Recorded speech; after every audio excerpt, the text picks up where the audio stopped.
250 वर्षसम्म राजा महाराजाले यो देशलाई कहाँ पुर्याए नेपाली जनताले बिर्सेको छ।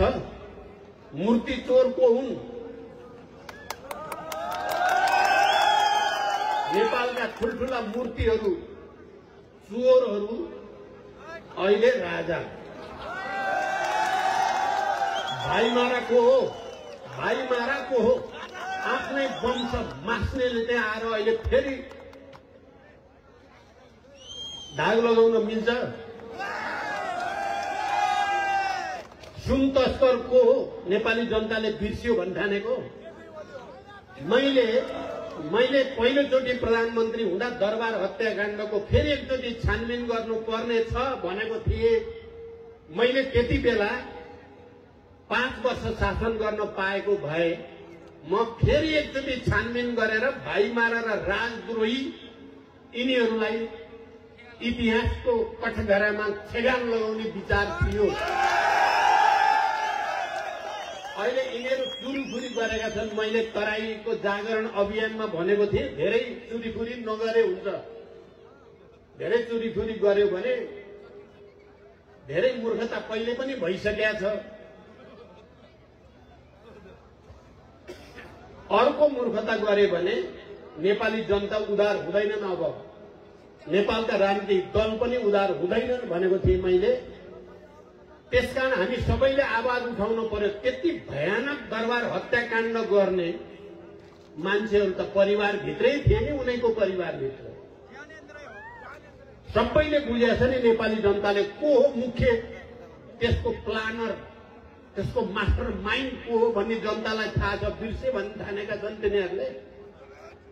तिम्रा आसेपासेहरूले त आफै लुट्न पाइन्छ कि भनेर तिमीलाई बोक्न सक्छन्। तिमी बढी उचालियौ भने या विदेशीका एक दुईटा फोटो टाँसेर उनको घरमा आउँछु कि भन्ने सपना देखेको हो भने त्यो दिवा सपना हुनेछ। त्यो भ्रममा नरहन चाहिँ हामी अपिल गर्छौँ।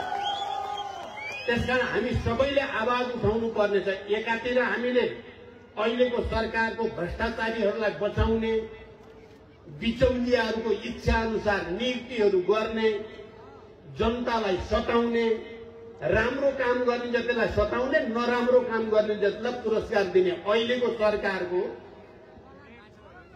काम त्यही भएको छ। कुलमानलाई सताउने, कुलमानलाई सताएको त तपाईँ हामी सबैले देखेका छौँ नि। जसले चाहिँ त्यत्रो लोडसेडिङ अँध्यारो नेपाललाई उज्यालो बनाएर त्यसैलाई सताएको छ। किनकि भ्रष्टाचार गर्न पाइएन, अरबौं लुट्न पाइएन। त्यसकारण आदरणीय जनसमुदाय, म तपाईहरू सबैलाई फेरि एकचोटि गम्भीर रूपले यो सबै जटिलताबाट पार पाउन परिवर्तनको वाहक, शान्ति सम्झौताको एउटा जीवित हस्ताक्षरकर्ता, संविधान निर्माणको एउटा प्रमुख नेतृत्वकर्ता हुनुको नाताले मैले र हाम्रो पार्टीले देशको जिम्मा लिनै पर्ने भएको छ। त्यसमा तपाईहरू सबैको सहयोग, हामी यो देशलाई भ्रष्टाचार मुक्त देश बनाउन सकिन्छ। यो देशलाई सामाजिक विभेद मुक्त देश बनाउन सकिन्छ र आर्थिक रूपले समृद्ध देश बनाउन सकिन्छ। 18 महिनामा हामीले टेलर त देखाइ नै सकेका छौं। आउने दिनमा पुरै फिल्म देखाउन पर्ने छ।